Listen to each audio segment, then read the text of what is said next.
Let's begin.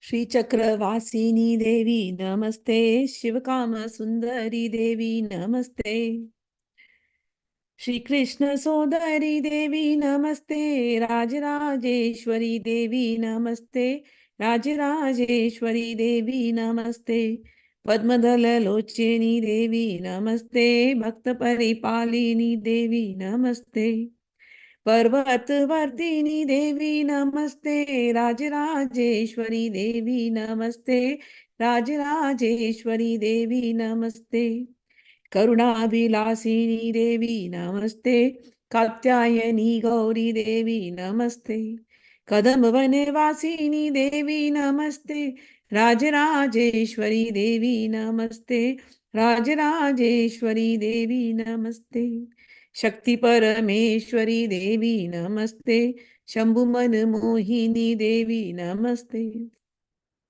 Shankari कृपा करी देवी नमस्ते, राजराजेश्वरी देवी नमस्ते, राजराजेश्वरी देवी नमस्ते, अन्नपूर्णेश्वरी देवी नमस्ते, अखिलांडेश्वरी देवी नमस्ते, अभयप्रदायिनी देवी नमस्ते, राजराजेश्वरी देवी नमस्ते, राजराजेश्वरी देवी नमस्ते, सत्यस्वरूपिणी देवी नमस्ते, सद्गुरु रूपिणी देवी नमस्ते, धर्मस्वरूपिणी देवी नमस्ते, राजराजेश्वरी देवी नमस्ते, राजराजेश्वरी देवी नमस्ते, अखंड परिपूरणी देवी नमस्ते, आदि पराशक्ति देवी नमस्ते, अखिल परिपालिनी देवी नमस्ते, राजराजेश्वरी देवी नमस्ते, राजराजेश्वरी देवी नमस्ते, अनंत रक्षकी देवी नमस्ते, सौभाग्यदायिनी देवी नमस्ते, संतान बल प्रदे देवी नमस्ते, राजराजेश्वरी देवी नमस्ते, राजराजेश्वरी देवी नमस्ते, पाहि भुवनेश्वरी देवी नमस्ते, श्री विद्यारूपिणी देवी नमस्ते, शक्ति स्वरूपिणी देवी नमस्ते, राजराजेश्वरी देवी नमस्ते, राजराजेश्वरी देवी नमस्ते. We are today going to read chapter 5 from Tripura Rahasya Gyan Khand. Chapter 5, 6, 7 combined together. But the main chapter here is chapter 5, which is having a lot of things in it. Last time where we ended, Parashuram went to his Guru Dattatreya and he's asking about that permanent happiness, the permanent enjoyment or permanent bliss. He saw that the world is going here and there. Everybody is working day in and day out to find happiness. But even after slogging so much, the happiness is not permanent. They get one thing. The happiness is so short-lived. Say if somebody is endeavoring to get a car, they work hard, they save money. I have to buy a car, I have to buy a car, I have to buy a car. And then they buy the car. But how many days are you going to love that car? Few days you will enjoy the ride. After that, the car is a headache. Then comes maintenance, then come a lot of things. And then you have to keep working to keep maintaining the car. So Parshuram had this question that everybody is working to find that happiness, but as long as people are working, there cannot be happiness. But that doesn't mean that people who are not working are happy. They also seem to be unhappy. They are not working anything. They don't have the money. But when they see anybody else enjoying, they'll say, what is that? They'll get jealous also. So people who are working are also not happy. People who are not working are also not happy. But I saw Samvarth Rishi, he was happy. He didn't seem to be working. But the happiness he had in him, that bliss was something else. And I see the same bliss in you, Gurudev. I have been meditating for 12 years. But I am still not able to understand, am I going in the right direction? Because that bliss was something different. And Vedas have recommended so many types of meditation, so many things.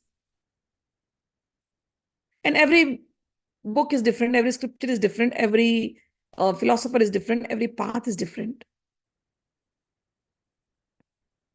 So, what is that real thing? How do we go to that permanent source of bliss?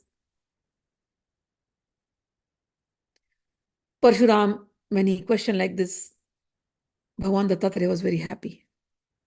He's like, now I am happy with you, Parashuram.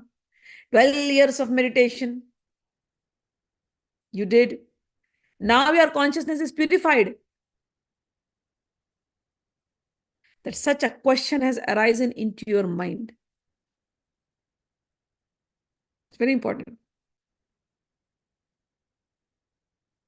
Because we do puja, we worship God, Goddess, based on our faith. But in the end, we always try to measure with what did I get by worshipping this God. As long as you think that worshipping God is going to give you only material benefits, and those material benefits are going to make you happy, then still you have not received that grace in real sense. A person who rises beyond this happiness and unhappiness,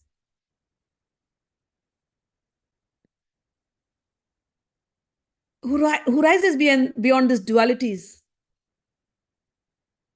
who starts questioning the meaning of life, the purpose of doing all these karmas. On that person, we can say, okay, now the grace is come. Now the grace is descending. Real grace. Because till then, people are doing all these mantras, chanting. I have been doing for 1 year. I've been doing for 2 years, but nothing is happening in my life. Why? When will that blessing come to me? Is it ever going to come to me? Now in my hand, I'm thinking, you're chanting Bhagwan's name. That itself is a blessing. If you didn't have Bhagwan's name in your hand, you will be only thinking of your tensions. If the mala was not there, even that 1 hour, you will be only thinking of tensions and talking all this negative thing in your mind. I had a friend. So, she was chanting mala. She was doing Tripura sadhana with me. And when she used to go home, she'll be chanting, chanting. And the moment the chanting is finished, she would get up. And no, ladies have to do their work. It's not just chanting. It's not just office work. Along with that work, they have to do their kitchen work and cleaning work. And so she had in her head thought, I have to do 100 malas. And her husband and her child, only child, they were waiting for her to get up and make food, dinner. So she came from the office, whole day, the office tension. And then she was probably dealing with some those children needing assistance, special assistance. So she had to deal with them. And then in the evening, she comes, take the mala. She has to finish her 100 rounds. So she's sitting and finishing 100 rounds. And then when she gets up, the husband and the son are like, what's for dinner? And that question, what's for dinner? Poor lady has been dealing the whole day. What's for dinner? So she used to lose it. Like she used to get angry. What's for dinner? My head. You could have just made something and made for me also. You have also come from work. I have also come from work. We both have come from work. You are nicely sitting there and browsing or whatever you're learning on your laptop. If you were hungry, she started getting angry at the husband. If you were hungry, you could have also made some arrangement for food. You can think of me also. I'm also hungry. And then she gets angry at the son. You could have taken the car and bought something. This kept on happening quite often at our home. So one day I went, the husband caught hold of me. What is the point of all this sadhana, Smita? I said, what happened? Does not doing sadhana should make you happy? Should you not be peaceful? I said, yeah. Should not peace be there at home? I said, yeah. But my wife, every time after the sadhana, she's more angry. Can't you explain it to her? The purpose of sadhana is not to get angry at the family. Now I looked at my friend. I understood her situation, poor ladies. Now what to tell the husband? Because the husband has now put me in the spotlight. So I'm like, my dear friend, let me put you at peace. I know you're angry with that, with her. But do you agree? If she didn't have the mala in her hand, that anger that came out at 8 p.m. in the night, that anger would have come at 5 p.m. before she was doing the sadhana, would it not? She would come from the office, and at that time, if you ask her what's for snack, what for tea, will that anger not come? But still, from 5 to 8 p.m., that anger was not there. Till 5 to 8 p.m., there was peace in your house. Do you agree? The husband started laughing, and his father-in-law was also there. They both started laughing. I'm like, so this is the power of mantra. You just allow her to do the mantra all the time. Tell her, you can keep chanting till 11 o'clock, my dear wife. I will cook food for you. And you see, she will not get angry at you. He didn't expect I'll be speaking like this. I'm like, you want peace in your house? You learn cooking and give it to her also. And then you see how lovely your wife will be.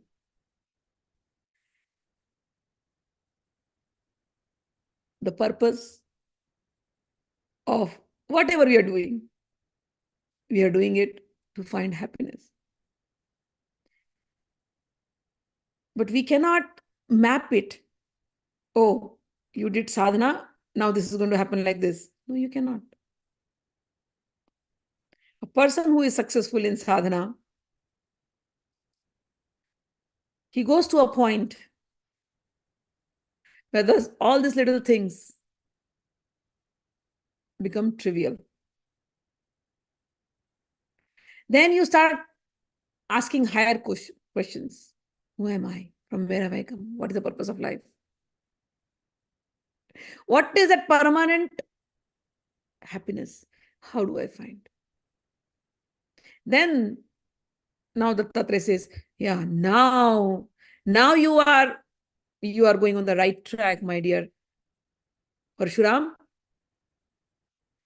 Parashuram said, my Gurudev, you told that Satsang means association with the wise people, associating with saintly people. You said associating with saintly people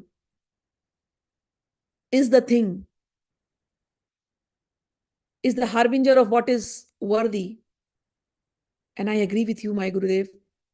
I got the association of Rishi Samvart, and that's why probably now I've come to this stage. And you told me the story of Hemlata with Hemchuda. And Hemchuda got benefited because of the association of Hemlata. Hemlata is a lady of such a strong character. Even then he goes on saying, even though she was a lady, yet her association changed Hemchud for his highest good. So I agree with you, O Gurudev. Association is the thing by which one can accomplish the highest good for himself. So when the story was going on last week, no, a day before, when we did the 4 chapters, you remember the story? I'll just revise it again. So Hemchud gets married to Hemlata, brings her from the Rishi's home, and then he's so much in love with Hemlata. And one day Hemlata is sitting in the garden of the palace, and Hemchud comes and just embraces her. And she is still, he has hugged her. He's sitting with her, but she is totally oblivious. She's in some thought. And then Hemchud disturbed her. He's like, my dear, is everything okay? You always seem to be lost in something. And I really want to love you, but you're not spending any loving time with me. Everything okay? If you don't love me, and if you don't spend loving time with each other, how are we going to enjoy? My source of enjoyment is you. If you behave so oblivious and behave so like disinterested, then how will I find happiness in life? So Hemlata said, oh, am I the source of happiness? This is what she says. Oh, my dear husband, please do not think that I don't love you. I really love you very much. But this very question is bothering my head for a long time. If you can just answer this, then everything will be fine. What is happiness? Can you please explain me what is happiness? And Hemchud says, oh, ladies, of course, ladies don't have brains. Typical, you know. He says, ladies don't have brain. Yeah, I understood. What? Everything that you like, that gives you happiness, and that you dislike will give you unhappiness. She's like, really? What you like will give you happiness, and what you dislike will give you unhappiness. But then she gives example. But you know what? If somebody is in a cold place, if you give them hot water, they will enjoy the hot water. But if somebody is sitting in 100 degrees in a desert, and you give them hot water, will they like it? No.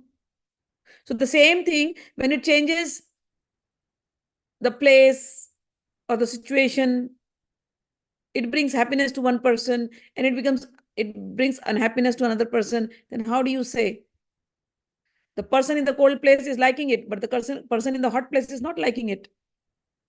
So that vastu, that object, what you said is the source of happiness, is not happiness. It's not giving the happiness.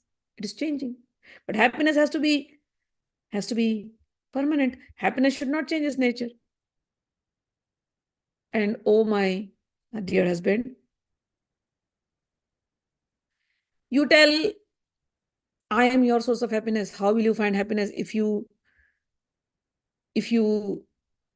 I don't love you? But what are you loving actually? Are you loving this body? You think I'm beautiful? And I have to think that you're also good looking. But my mind thinks it otherwise. Please think. You also think. A man is crazy for a woman and a woman is crazy for a man. And where are they born from? They are born, both of them are born by the union of the sperm and the ova, and then they both are born from a place which is disgustingly, the outlet of that place from where everybody is born is urine and stool. So from that place where urine is excreted from the body, from the same place, a man and a woman are born. So the birth itself is, to me, I find it like it's disgusting.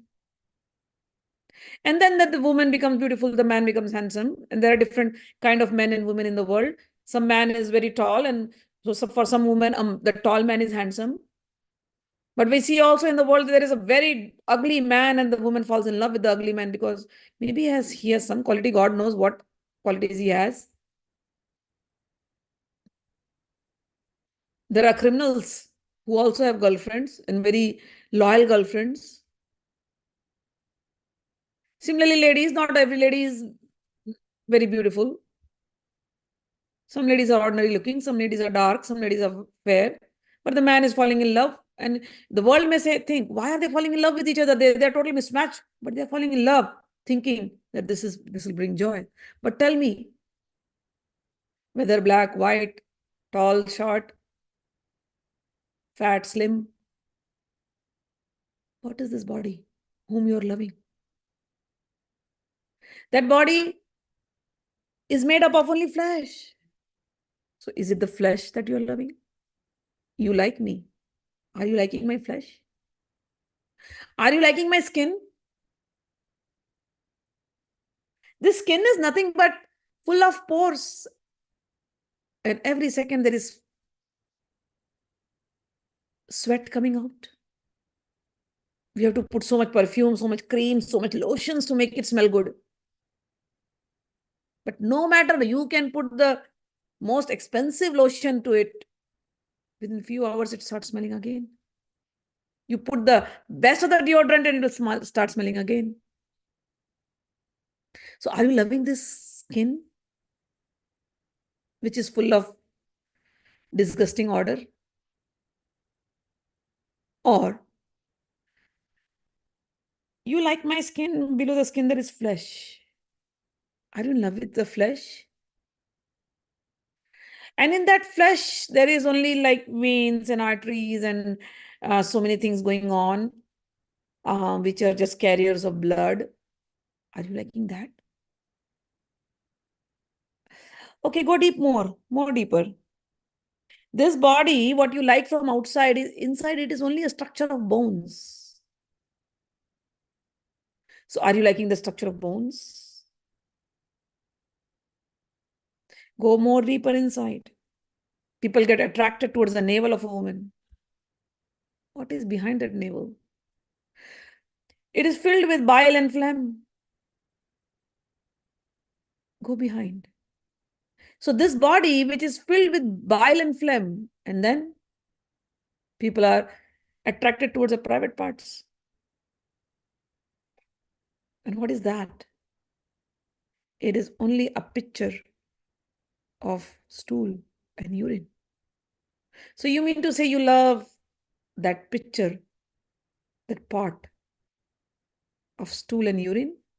What is it that you're loving?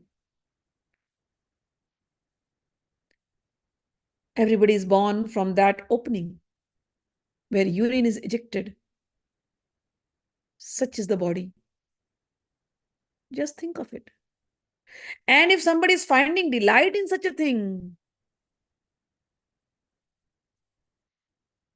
then how are men any different than worms? Because when you pass stool, there are worms also coming. Worms that come. Bacteria also come. They also enjoy the stool so much. The bacteria which are in the stools. You know, when you go to the microscope, you see them. It's coming from the same place. So if men are enjoying them, then are they not just like the worm? My king, this body, this is very dear to you. And it is giving you joy. You said, now think well over each part of this. Analyze well. And then think you really love me. You want to make love to me. Think of it and come. Hemchud is like, what do I say now? All I wanted was just a hug, just an embrace, just a love, just a little loving time. And then this wife just gives so much lecture. I'm all disgusted right now. I feel disgust. How can I touch you when you tell me it is all full of pus and full of perspiration? And now what I wanted to enjoy, you've just brought it down. All the mood has like fallen down.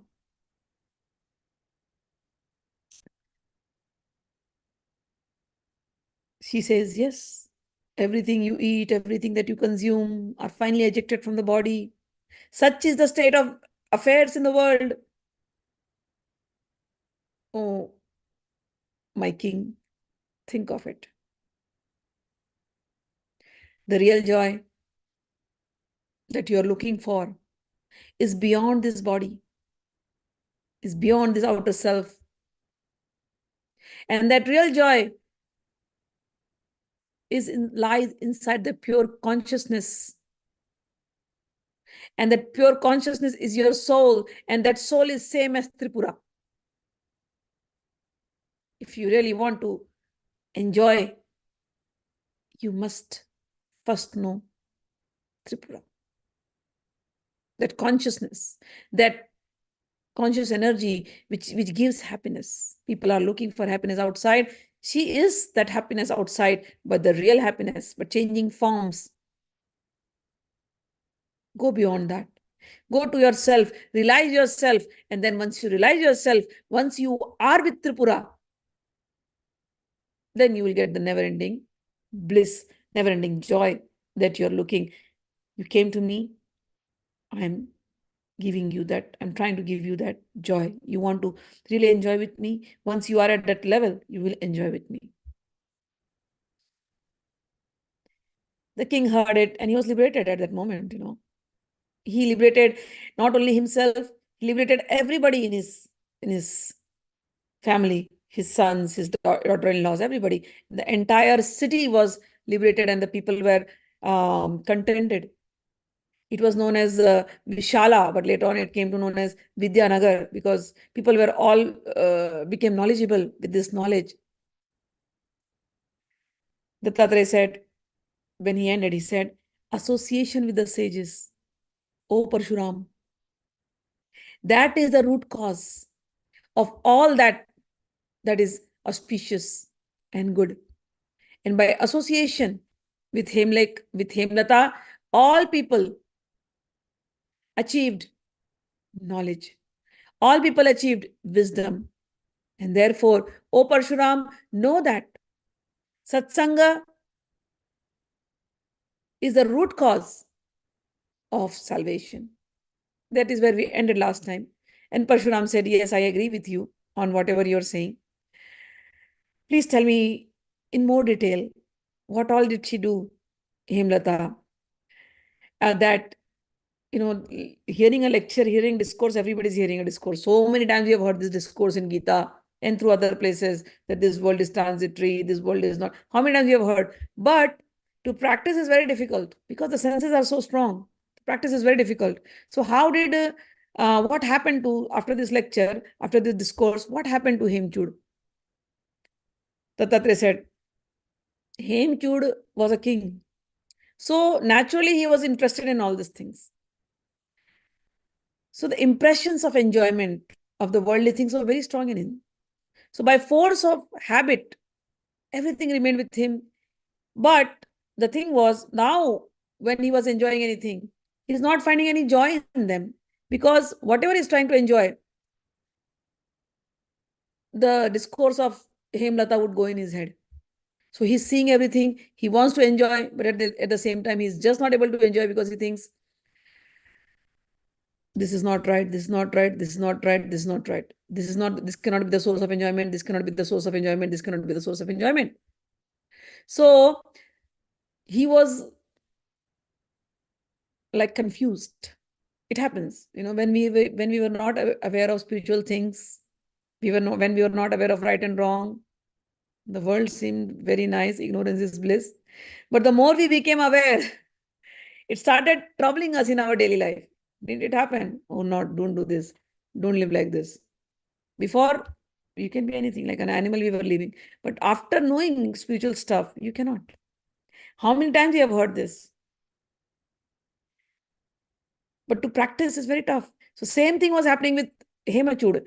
He was going through this trouble in his head. He is neither able to enjoy himself nor able to desist all of it a sudden.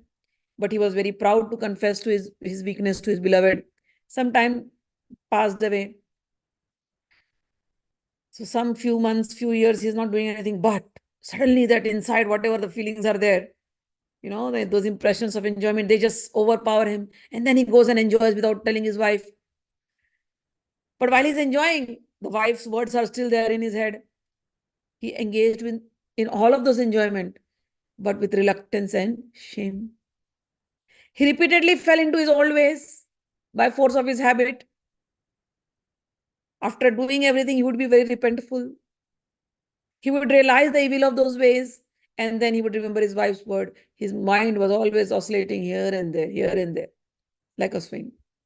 Neither delicious foods, nor fine clothes, nor rich jewels, nor charming damsels, nor those horses, nor even his dear friends continued to interest him anymore. And suddenly he became very sad, very disgusted, very frustrated. He was very, very sad that he's not able to enjoy the way he used to do earlier. One day, Hemlekha came, saw his condition. He's very sad. And then he grew pale and he was to be always sitting in one corner. So she asked, what happened to you? You don't appear to be so cheerful like before. But I don't see any symptoms though. Is there any physical ailment? Is there any physical problem that is troubling you? Because it happens when Vata, Pitta, Kapha, as per Ayurveda, these tempers, they get displaced in the body. Then these three displaced tempers may happen because of the food consumed, or clothes worn, or words uttered or heard, or sights seen, objects contacted, changes of season, and when we travel in different countries. So there is an imbalance in the body of the 5 elements. So maybe some imbalance is there, then we can call some doctor and we can fix it up. But if that is not the case, then my dear husband, what's wrong with you? Why are you so sad? The king said, my dear, I came to you last time, and whatever you told me, it has barred me from all means of pleasure. I'm not able to enjoy anything because of you, Hemlata. Just as a man, if somebody has given him an execution order that he will be hanged after 3 years or after 1 year. So the person knows he is going to be hanged, executed. Then give him all sorts of happiness. Oh, because you will be executed in 1 year. So whatever you want, please enjoy. But the man is always in fear of execution. How can he enjoy if things are given to him? So all the luxuries that I have, I'm not able to enjoy because of the talks that we had. Hemlekha in her mind is happy. This is what she wanted. See, the character of a woman. Hemlata has been raised by a great sage, Vyagrapad, and she knows all this knowledge. She's a great lady, lady of wisdom. The king started saying, you are just a lady, and then this lady, whatever wisdom she gave, that words changed him. And now he's again asking, tell me, how do I enjoy? I'm not able to find enjoy. You told me all those lectures, but I'm not able to find enjoyment. Tell me how. Now Hemlekha is happy because when a person develops dispassion towards thing, detachment towards thing, then he can understand the higher thing. So she's happy in her mind that, okay, this dispassion has come to him. And how does that dispassion happen? That dispassion happens only when Ma Tripura, who is residing in the heart as consciousness, when Divine Mother Tripura, residing in the heart as consciousness, blesses someone, then this dispassion comes. And when there is a dispassion, then higher knowledge can be given to the person. Because this kind of talk can be given to everybody, but not everybody takes it seriously. This kind of symptoms of dispassion do not appear. No matter how calculated you explain to somebody, they will listen from here and forget. And they'll continue doing what they wanted to do. They'll continue their animalistic tendencies. But here, the king was very different. He took his wife's word seriously, even though he was failing in his resolve to follow that. It is very tough. But slowly, he has developed a distaste. This is perfect. And so she was very happy internally. And she knew that Ma Tripura has now blessed my husband. And then she started talking to him. She kept her own wisdom secret and said, listen, Prince, I will tell you a story about my past. Formerly, my mother, her mother, which is pure consciousness. Okay. So the story which she's telling is basically, she's using her own character and telling other characters, but they are all describing a Jivatma. Jivatma means the story of a living being. All of us, a story of a living entity. So she says, formerly me. Me means I am a living being, a soul. I was very pure. A soul is always pure under all circumstances, we read in Gita. And the mother of the soul is pure consciousness. So she says, and that is called Shuddha Chitti. That is Divine Mother Tripura only. So she says, formerly, my mother gave me a friend who was very good by nature. So that friend is Buddhi, or our intellect. So she says, my mother, who's pure consciousness, I am a living entity, and she gave me a friend whose name was Buddhi, which is intellect. So my friend Buddhi, my friend intellect was very, very good by nature. But later, she associated with another friend, which was undesirable. And that another friend is Avidya. Avidya means ignorance. So I was pure, my mother was pure, I was born out of a pure mother, and my friend was this intellect, and this intellect got association of another friend, which is ignorance. And because of that ignorance, ignorance and intellect, now they have become great friends. This ignorant, the friend ignorance, was very clever in creating new and wonderful things. Means, we look into the world, everything is so beautiful, so glamorous, but we are ignorant. Like she said, this body, we are ignorant about this body. So this ignorance, this Maya or illusory energy, we can also call ignorance as Maya.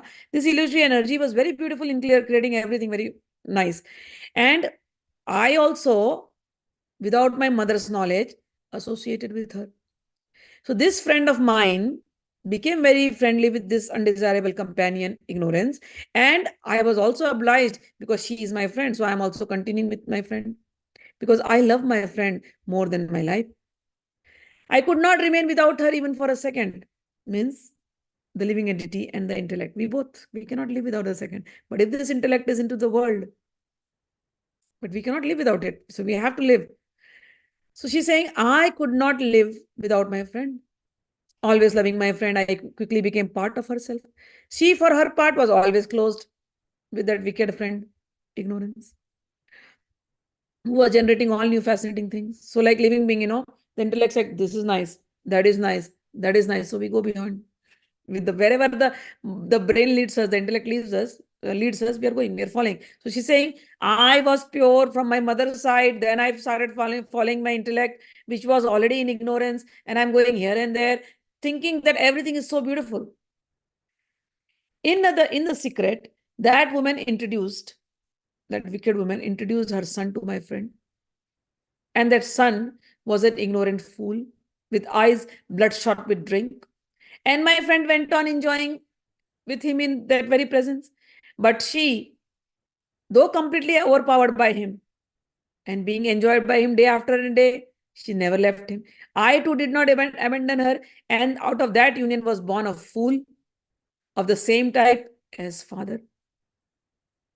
So the son here is this ignorance. The ignorance is giving her son. That son is attachments to different things, the illusion. So she says, my friend got married to that attachments, illusions, and I am also following. And out of this, so intellect and attachment are marrying, moha are marrying, illusion are marrying, and out of them came a son who is Mr. Restless. Getting it? So we are living entities. Our intellect got caught by ignorance, and all the worldly things are appearing so beautiful that we get married by those attachments, we get tied with those attachments, and because of those attachments come another thing which is called restlessness. So she says, my friend gave birth to restlessness. She got married to this fool, Mr. Fool, Mudha. She got married to Mr. Fool, and my friend Buddhi and Mr. Fool had another son who was Mr. Restless. The restless, Mr. Restless had all the qualities of his father. Mr. Fool and his grandmother, Madam Ignorance, they all were very skilled, and they could negotiate. He could negotiate the most difficult places with perfect ease and surmount all obstacles with like this, in this manner. Even though my friend was very good by nature, she became afflicted and silly because of the association with wicked people. Meaning, I'm a living being. My friend is my intellect. It is very smart. It was very good. But because of the association of wicked people, this brain also become wicked. What with the love for her friend, devotion for her lover, and affection for her son, she began to gradually forsake me. But I could not break so easily with her. So go on putting that thing, okay? So my brain intellect became wicked. I cannot leave my wicked brain. How will I? So because I'm very friendly to her. So my friend is becoming wicked. The brain is becoming wicked. The brain is with ignorance. And along with them, they have a son called restlessness. So the restlessness is also with me. So I am taking care of the restlessness. And that she has a husband called Mr. Fool. That fool means illusion. So that Mr. Fool is always enjoying my friend intellect. In front of me, he's trying to ravish her. And sometimes he tried to ravish me also, even though I'm pure soul. That friend illusion, the friend's husband illusion, he tried to ravish me also, but I was always pure, so it could only attack my friend, that is my intellect. Even so, there was a widespread scandal about me in the world, that I was always into this Mr. Illusion, Mr. Fool's hold, meaning my brain, it was getting lost here and there. So whatever I'm doing in the world, because of my brain leading me, but my brain is being ravished by Mr. Fool, Mr. Illusion. And that is why whatever I was doing in the world, people thought, people thought of me differently. Though I'm very pure, but people thought of me impure. My friend gave her son, Mr. Restless, to me. And then Mr. Restless grew up, the son. And then he married another wife who was little middle-aged. This wife is Mrs. Unsteady. She's always, so Mr. Restless and Miss Unsteady, both of them are marrying each other. And this Miss Unsteady was very clever and very cunning. She could put different forms to please her husband's whim. By her wonderful capacity to change and by her exceeding skill and cleverness, she brought Mr. Husband in her control.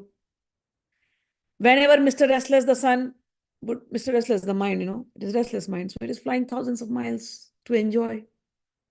So along with that, this unsteadiness, cunning lady, she's also flying. They both go here and there to meet their desires, meet their fantasies. And Miss Unsteady would create all that for Mr. Restless. And thus, she won the affections entirely. This Mr. Unsteady, Mr. Restless, and Miss Cunning Unsteady, they both together gave birth to 5 sons. And these 5 sons are nicely thinking about their parents. Each of them were skilled in their own ways. Who are the 5 sons? The 5 sons are we call it Tanmatra, or Roop Rasa Shabd Sparsha Rasa Roop Gandha. It means the 5 sons are, Shabd means sound. Shabda, Sparsha means touch. Roop, Ras means taste. Roop means form. And Gandha means smell. So Mr. Restless and Miss Cunning Unsteady, they gave birth to 5 sons whose name were this: sound, touch, sense of sound, sense of touch, sense of taste, sense of form, and sense of smell. So these are the 5. Out of love of my friend, so Jivatma Lemlekha says, I love my friend Buddhi, even though she had a son called this Mr. Unsteady, even though now they gave 5 more kids, I took care of all of them. The eldest of those 5 sons of this Madam Unsteady individually created their own palaces, and they entertained him nicely.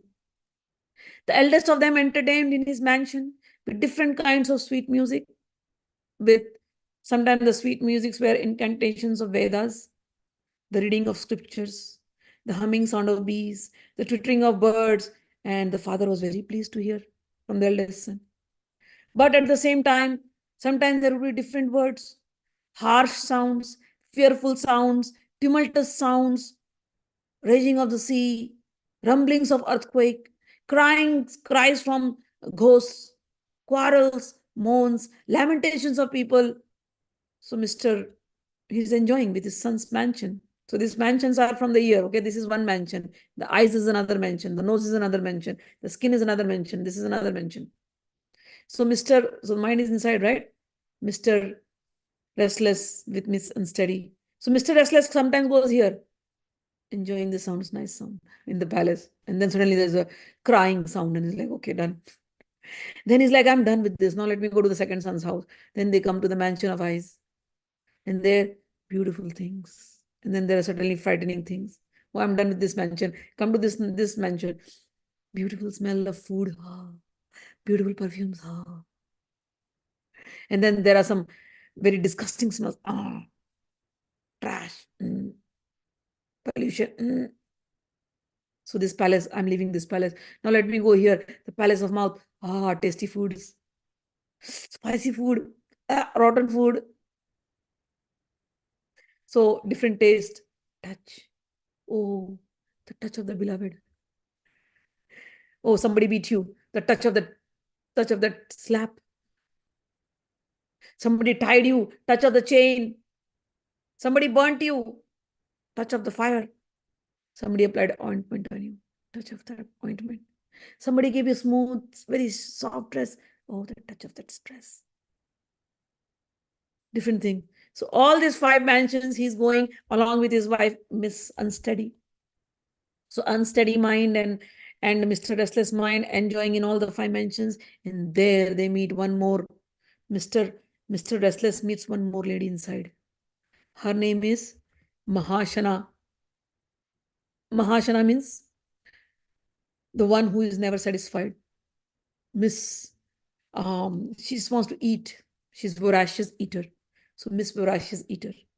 So Mahashana. So now Mr. Restless is very happy with Mahashana. She is also very happy. Yes, I have a never-ending desire is Mahashana. So Mr. Restless now marries Miss Never-ending Desire. So first he was restless himself. He marries unsteadiness, and now she marries this never-ending desire, Miss Never-ending Desire, and they have a good time in the beginning, and then they are very devoted to each other in heart and soul. Mr. Restless would just bring all sorts of enormous provisions for her, and Miss Endless Desire would consume everything in a moment, and again she was hungry. She would keep her husband, Mr. Restless, always on his legs.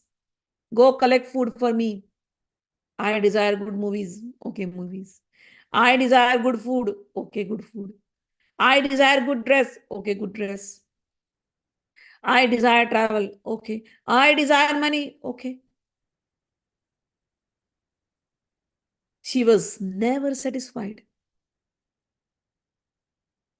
with the service of the father and all the 5 sons. This son, this son, this son, this son. Everybody's feeding, the mind, including all the 6 people, are feeding this never-ending desire, Miss Never-ending Desire. She's never satisfied. More. I want more. This is not enough. I want more. More money, more food, more dresses, more houses, more. Such was her insatiable hunger. She used to order all of them, and for her needs, they would work. After that, she gave birth to 2 sons. So already these 5 sons are there. Now 2 more sons. Their name is Mr. Flaming Mouth, Mr. Anger, and another one is Mr. Mean. So 2 sons are anger. So Miss Endless Desire, she needs more. Give me more. Give me more. And when that more is not being provided to her by all these 5 people and the mind, then Miss Desire gets angry. That is the son. Anger. And because of that anger, and making everybody do that thing, what she wants, there's another son, which is insulting, which is mean. So both are very dear to this mother now. Whenever Mr. Restlessness sought this Miss Endless Desire in secrecy, his body was burnt because Miss Desire's desire are never fulfilled. So his bodies are burned in wrathful flames because of the master flaming mouth, because of the anger. And in anger, she would insult him. You're not fulfilling me. Insult means our inferiority complex, always feeling that we are lagging behind. We don't have this, we don't have that, we don't have this. Always feeling that feeling of lacking. Again, whenever he fondled the younger son out of his love, he was hated by all the world. And he himself became as if dead. Mr. Restless Mind thus experienced total misery, which nobody's understanding. The restless mind, because of the association of unsteadiness and because of the association of endless desire, and now getting burned by anger and getting hate because of the behavior, he became dead almost. Then she says, my companion, good by nature, was herself my buddhi, means my friend. She was afflicted completely now because of this Mr. Restless Mind. She was afflicted because of these two grandsons who were always filled with anger and words which are hateful. It happens, when we are upset with ourselves sometimes. The world has said something and sometimes we harshly judge ourselves and we go in the bathroom and we may cry, oh, I'm like this, I'm like that, I'm bad, I'm not worth this, I just want to kill myself, I just want to die, what's the purpose of my life? We do that, right? This is the sense of the restless mind. Being self-critical, being harsh on yourself, not loving yourself. The mind has been completely afflicted by this. So she's saying, Hemlekha is saying, my friend, who is my intellect, was completely afflicted because of the grief of this restless mind and because of that anger words inside. We're getting angry at ourselves. We are not loving ourselves. We are being mean to ourselves. We are insulting ourselves inside. We are not worth it. We are not worth it. We are not worth it. So she's saying that when my friend started talking like this, I also collapsed in sympathy with her. That Jivatma, that soul is collapsed. We become so down, depressed. Thus passed several years until Mr. Restless, dominated by this madam endless desires, lost all initiative and was entirely in her hands. He was foredoomed. And then he betook himself to the city of 10 gates. So one life is over. Then another body is being given. Our situation. So the Jivatma in this life was so much in depression, so much feeling of not accomplished. And the whole body goes away. Again, another body has been given. City of 10 gates. There he lived with this madam endless desire. And the sons and his mother, always seeking pleasure, but only sharing misery day and night. Burnt by the wrath of Mr. Anger, flaming mouth, and treated with contempt by Mr. Mean. He swung hither and thither, greatly agitated. This mind, Mr. Restless Mind, and he went into the homes of all the five sons. Here it is going, here it is going, here it is going, here it is going. My companion was too affected by her son's plight that she again collapsed. So my intellect again collapsed in another body also. And yet she continued to live in the same city. Madam Endless Desire with her two boys, Master Flaming Mouth, Mr. Anger, and Mr. Mean, was being fed by Madam Ignorance, the grandmother, and by Mr. Fool, the father-in-law. She got on well with the co-wife, the Madam Unsteady. The whole family inside, the body is working very fine. All of them messing up with the peace of this soul. But all of them are enjoying. And they were intimate with her. She completely dominated her husband, Mr. Restless Mind. Hemlekha says, I continue to live there because of my love for my friend. Otherwise, none of them could remain in the town without me, who was their protectress, though I was also in pain because of my friend's nature. Means this soul is saying that, all of them are inside my head, are inside my body, and they are all living nicely protected in this city of 10 openings, 10 doors, 10 gates. All of them are nicely protected because of me. Because each of them, if you see, the mind is restless. It can just run here and there. The unsteadiness, it will pull it somewhere else.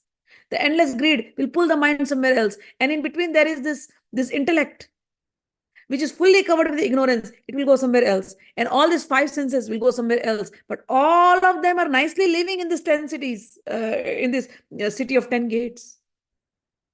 How? She says, I'm protecting them. I was sometimes suppressed by this madam ignorance. I was sometimes made fool by Mr. Fool illusion.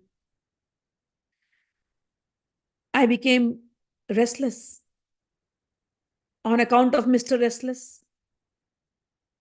I grew unsteady. I was unsteady many times because of Miss Unsteady. I grew angry because of the wrath of flaming mouth. And I also was mean to myself because of the contempt of Mr. Mean.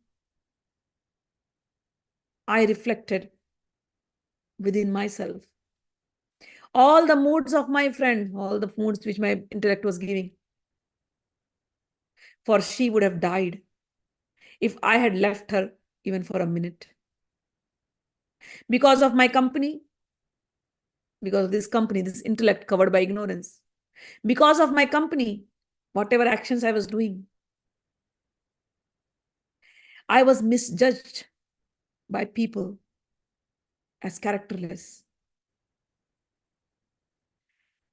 But at the same time, there are wise men who knew what is my state. I was always pure. I am pure consciousness. So the wise men who can discriminate could understand, but the worldly men could not understand. People misjudged me. For that supreme good one, my mother, which is pure consciousness, Sudachiti, my mother is ever pure and clear. She is extensive, more extensive than space, subtler than the subtlest. She is omniscient, yet of limited knowledge. She does all the works, yet she remains inactive. She's talking about Mother Tripura. She's like, I am her daughter. So I have all the qualities what she has. But because of this unsteady mind and the ignorance, nothing is coming out. So my mother is always there. She's working. She remains inactive. She holds up all. Being herself unsupported, all depends on her. Yet she is independent. All form are hers, but she is formless. All belong to her, but she is unattached. Though illumining all, she is not known to anyone under any circumstances. She is bliss. She is yet not blissful. She has no father, no mother.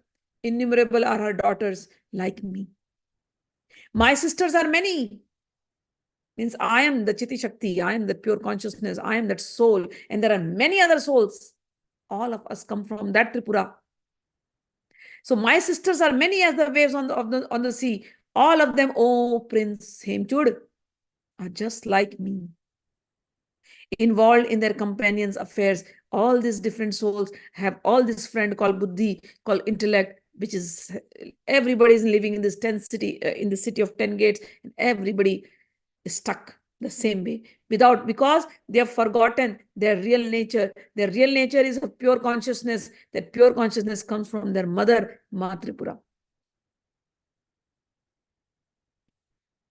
I am those sharing the lives of my friends, I am in possession of the most potent spell, by virtue of which I am exactly like my mother in nature. I am as pure as my mother. When my friend's son retired to rest, Mr. Unsteady Mind, He always slept soundly on the lap of his mother. As Mr. Restless was asleep, in the night, all of us will sleep, right? The whole day we are doing all this drama to ourselves. And then in the night, we all sleep. So the mind is sleeping, the brain is sleeping, all this city, all these palaces are closed, the ears is closed, the eyes is closed, everything is sleeping nicely.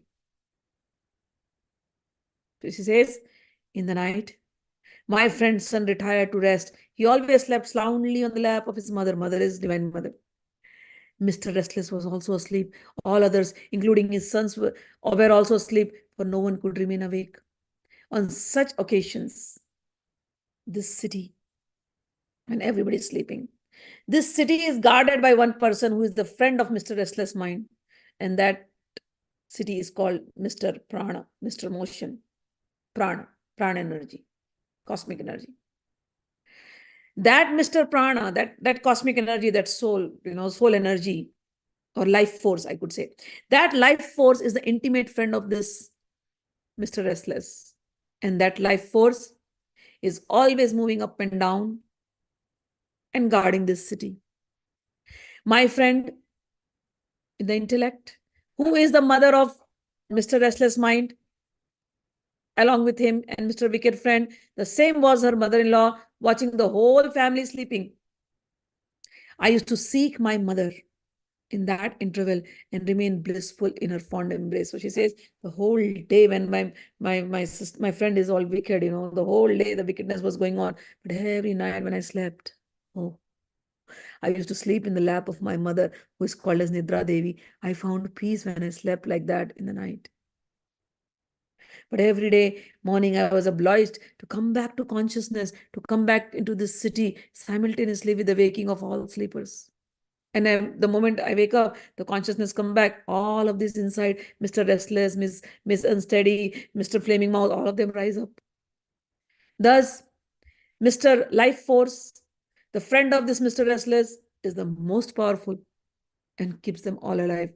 So Mr. Life Force, whether we are sleeping, whether we are awake, he is the one who is keeping all of them alive. Though single, he multiplies himself, manifests as cities and their citizens, pervades them all, protects and holds them. So the entire city, whatever you see, wherever you see, this is protected by one Mr. Life Force. Because everything else will go crazy. Mr. Life Force is the strong force. Without him, they would all be scattered and lost like pearls without the string of necklace. He is the bond between the inmates, all the inmates, and myself. Empowered by me, he serves in the city as a string of the necklace. If that city decays, this city, body, he collects the inmates together. If this body decays, he collects all these inmates whom we mentioned. All of them are connected together, and Mr. Life Force puts them into another body, another jail of 10 cities. Though supported by such a powerful friend, I have a powerful friend who can support me, who can take care of me. I have a powerful mother.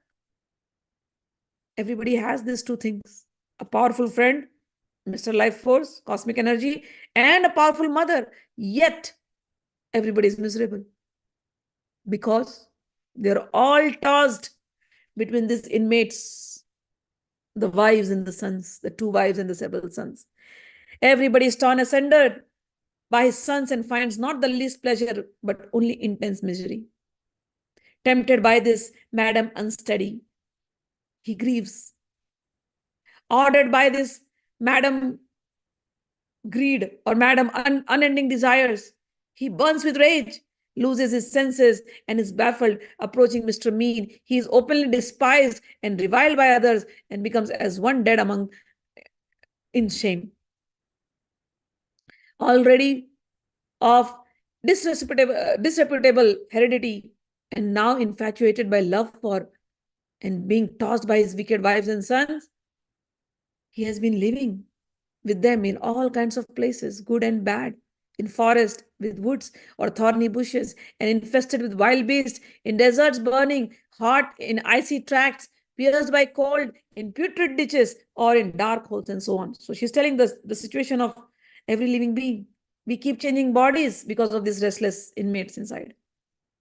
Sometimes we are born in desert. Sometimes we are born like an animal. Sometimes we are born in an icy place, no place. Sometimes we are born in gutters, sometimes born in sea.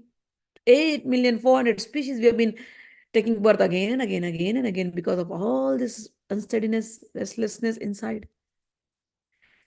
Again and again, my friend was stricken with the grief on account of her son's calamities and nearly died with sorrow. I too, means the Jivatma, means the living entity, though sane and clear by nature, dear, got involved in the family, in the affairs of this family inside and became sad. Who can hope for happiness in a bad company? The company inside was so bad. How can I seek happiness? One may seek well to quench one's thirst by drinking water from a mirage. So one time, engulfed in sorrow, my friend, my intellect sought me in private. Means introspection happening now. And advised by me, she soon gained a good husband, killed her own sons, means all this Shabdaspars. She killed them all and imprisoned his sons. And then accompanied by me, she quickly gained my mother's presence. Then when the Buddhi, my friend became pure again, she knew she was all restless because of all these family members. She imprisoned them all, and now she was in harmony with me. And then she quickly gained my mother's presence, divine mother's presence. And now both the intellect, my friend is pure, and I am pure, and we both embrace our mother. And the moment we embrace our mother, when my Buddhi, my friend, embraced the mother, she dived into the sea of bliss and became bliss itself. In the same manner, O king, O prince, you too can conquer your wrong ways.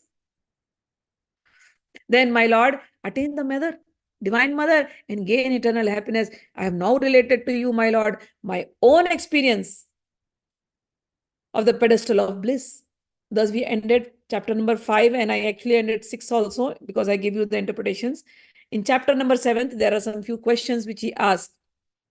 He asked, oh lady, you have spoken to me so much. I'm really very happy. You please tell me about that great energy. Who is controlling all of this? So she says, the one who is controlling all of this, he's called Maheshwar. Okay. And he is the creator of all universes, and all are deluded by him. Maheshwar is the husband of Mother Tripura. He is the one who is doing all these things. So then he asked that there are so many gods mentioned in so many scriptures, Vishnu, Shiva, whom should one worship? He says that one God who is pure conscious energy, who is with Ma Tripura all the time. So what one must worship is the pure consciousness. These different forms have been given, but what in reality that God whom we tell as God is, that is pure consciousness. So one should be worshipping him. And if that Lord is pleased, then anything and everything will be provided to the devotee. So and in the end, she says, surrender yourself directly and unhesitatingly to him. He will give you the best for you. You won't even have to ask for it. Among the methods of approach of God, there are worship to overcome troubles, worship to gain wealth, loving dedication of oneself. The last way, that where you dedicate yourself lovingly, that is the best way. God has to await the course of destiny of that being. And once that destiny is done, God gives everything to a selfless devotee. God is the only sole refuge, and he is the one who takes care of the devotee, and he compensates the devotee quickly. And that is because God is supreme and self-contained without depending on anything else. If somebody is predestined for anything, even if somebody is selflessly serving God, all that predestined things also will end very soon, because nothing stands in front of divine will. So with this, we end it up here now. Some more parts of chapter 7, I will explain it tomorrow. Already time up. No comments here. So wonderful. So we'll see you. All of you have a good Lalitamai day and night. Jai Ma. Jai Gurudev. Thank you, Ma.